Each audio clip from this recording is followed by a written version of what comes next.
What is going on, you beautiful people, and welcome back to the Upper 90 YouTube soccer channel. Today's Monday, which means we need to go over the team of the week in the Premier League for week 12. Now, with this video, it is a little bit different because we had the top three teams, Chelsea, Manchester City, and Liverpool, completely dominate their games. So in this week, I tried only picking one player from each team in each section. So one defender, one midfielder, and one forward, with a few sprinkles of some other players from other clubs. So stick around as we dive deeper into this. For those that don't know who I am, my name is Mike, huge fan of the Premier League, which is why each and every week after the match week, we have to post Team of the Week. Now, this is my personal opinion. I go off different stats than what other people do, but this week, again, I was more favoring towards the top clubs such as Manchester City, Chelsea, and Liverpool because of the thrashing that they did this weekend. Now, like I said, there were a few other good players this weekend, but it's hard not to give credit to the top three teams right now. West Ham did lose points and they dropped down to fourth, I believe, as of right now, and therefore they did not make any of this list. Now, like I said, I tried being very equal when it came to all positions. So one defender, one midfielder, and one forward from all those clubs if they had one. So that way it wasn't just littered with all Chelsea players or all Manchester City players. Again, I tried doing my best in that category. So without further ado, let's dive deeper into the players that we're picking this week. Now, in between the sticks, we have Alisson from Liverpool. Now, he had 3 saves in this match against Arsenal, but overall, again, a rock solid performance from just the back line from Liverpool. And Alisson having a clean sheet, I had to give it to one of the goalkeepers, and I thought he did the best of all 3, though Mendy and Ederson obviously did really good in their positions as well.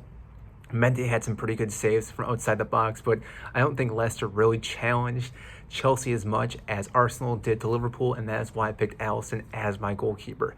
Now, in the defense, we are only going to have 3 in the back. I did slide one of the defenders up into the midfield area, so in case you're wondering why he's not there, you will probably see him a little bit later. Now, the first defender I have is Cancelo from Manchester City. Now, I just put him in there because of the assist that he had against Sterling, but other than that, he had a phenomenal game again. Every week I talk about this player, how good of a player he is. He's definitely very dynamic in the pitch for Pep Guardiola from Manchester City. As you saw with that pass, he's very capable of making all these intelligent passes for his players.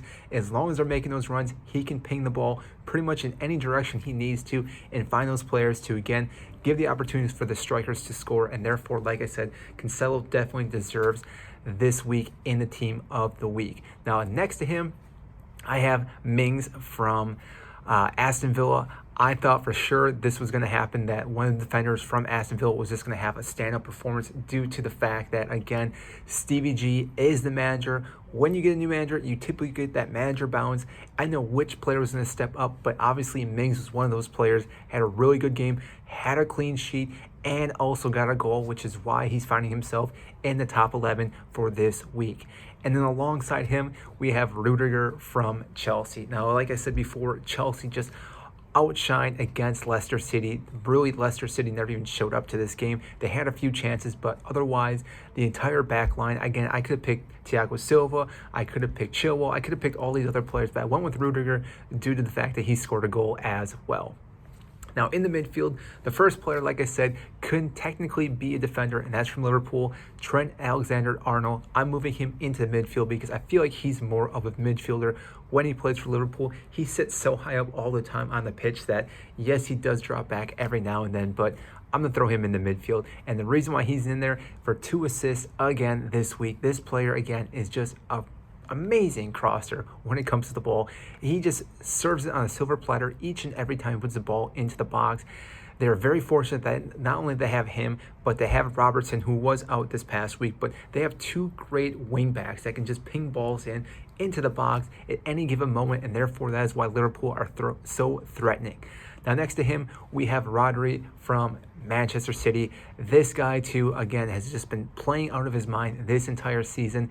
He's definitely stepped up his game and just had a thunder strike of a goal, which I think was like 25 yards out. I'm not even sure how fast it was going Everton goalkeeper never stood a chance, and therefore, like I said, that is why he's getting into this week on the list.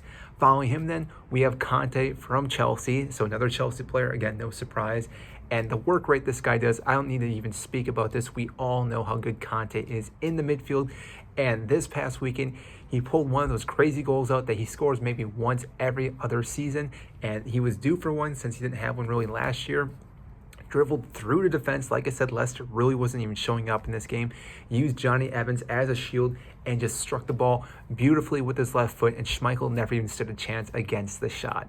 And then following him, we have Højbjerg from Tottenham. Yes, one of our other players not from the top three, and this is Højbjerg because as of right now, this is Kante's probably best player. I mean, Kane obviously has the roof or the potential to be the best player, but Højbjerg has been playing really, really well so far for Kante. Even before that for Nuno, he was probably one of the better players on the pitch, and he definitely deserved it this week. Got a goal himself, also helped Tottenham take back the lead and win their game for Kante's first win as a Spurs manager, and applaud the manager due to the fact that he was an ex-Chelsea manager. Really like his rate, his style, and how he plays. So again, happy for him, but just hope Spurs don't do that much better this year. Now in the top three, this is where I was a little more diverse with other teams because there were a few different forwards that stuck out this week. Now the first one happens to be Benteke, who ended up having 2 goals. Like I said, I don't know why I was harping on Crystal Palace beginning of the season, but Patrick Vieira has definitely done a great job. He's getting the best out of his players, and Benteke, I'm glad to see him kind of getting back to where he used to be back in the day. Following him, we have Dennis from Watford. Now, if you didn't watch this match, I'm still blown away with how much thrashing Watford did to Manchester United. This game was just epic to watch, and how quickly Watford just turned that switch on and scored multiple goals in the last couple minutes of this game, which, as we saw, Ollie was let go after that match, but Dennis ended up having 1 goal and 2 assists, and therefore he deserves his spot in this week. And then rounding out the whole 11, we have Mane from Liverpool. Now, you probably could have picked a few different players, but again, I thought he played really well for Liverpool in this match against Arsenal, and that is why I picked him. He ended up having 1 goal and 1 assist in this weekend. So that is what I have this week in my starting 11. If you are new to this channel, make sure to like and subscribe down below. I do this pretty much every week. I also make predictions each and every week on who I think is going to win their games in the following week. So again, comment down below what you think on this starting 11 or this top 11 for this week. Who you think should have been pushed to the side? Who you think should have been in this squad? I want to know what you think. So again, comment down below, and I will see you next time.